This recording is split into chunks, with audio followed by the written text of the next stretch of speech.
आइए एक्सरसाइज 4.3 में question number 8 solve करते हैं। पहले इस क्वेश्चन को समझते हैं। एक ट्रेन 360 किलोमीटर की डिस्टेंस एक यूनिफॉर्म स्पीड से तय करती है। अगर उसकी इस स्पीड को 5 किलोमीटर पर आवर बढ़ा दी जाए तो वह उसी डिस्टेंस को यानी 360 किलोमीटर को ही ट्रेवल करने में 1 घंटा कम समय लेगी। हमें ट्रेन की स्पीड निकालनी है, यानी हमें ट्रेन की यूनिफॉर्म स्पीड निकालनी है। आइए इस क्वेश्चन का सॉल्यूशन करते हैं। सबसे पहले हम ट्रेन की यूनिफॉर्म स्पीड को x मान लेते हैं। Let the uniform speed of train is equal to x kilometre per hour. Therefore time taken to travel 360 kilometre is equal to t1 is equal to distance upon speed. Therefore t1 is equal to distance 360 kilometre है और speed x kilometre per hour है, तो t1 की value हो गई 360 upon x। इसे हम equation first मान लेते हैं। हमने ट्रेन की यूनिफॉर्म स्पीड को x किलोमीटर पर आवर मान लिया, तो टाइम टेकन लगेगा 360 किलोमीटर को तय करने में, उसे हमने t1 माना है। और टाइम टेकन का फॉर्मूला होता है डिस्टेंस अपॉन स्पीड। डिस्टेंस उसने 360 किलोमीटर कवर की और स्पीड उसकी x किलोमीटर पर आवर थी, तो टाइम t1 हो जाएगा 360 upon x। According to question, train speed had been increase by 5 kilometre per hour, hence speed of train is equal to, पहले उसकी speed x kilometre per hour थी, अब उसकी speed को 5 किलोमीटर पर आवर इंक्रीज कर दिया गया है, तो अब स्पीड हो जाएगी ट्रेन की x plus 5 kilometre per our.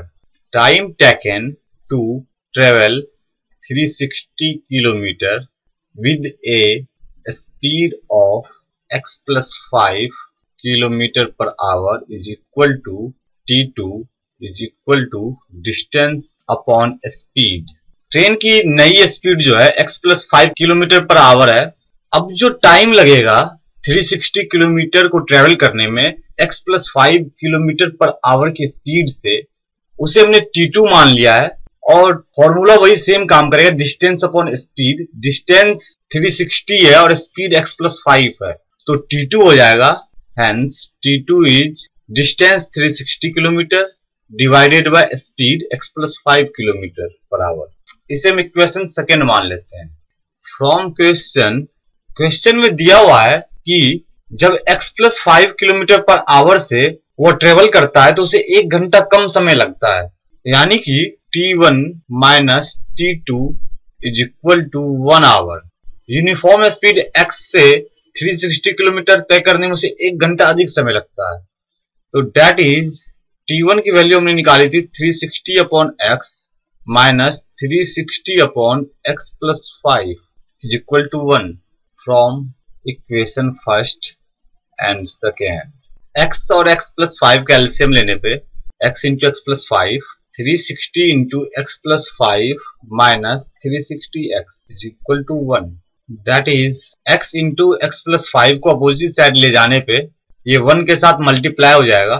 360x plus 360 into 5 1800 minus 360x is equal to x into x plus 5। 360x minus 360x cancel हो गए, that is 1800 is equal to x square plus 5x। 1800 को other side ले जाने पे इसका sign change होके minus 1800 हो जाएगा। X square plus 5x minus 1800 is equal to 0। अब हमें स्पीड को फाइंड करने के लिए जो इक्वेशन चाहिए था वो मिल चुका है।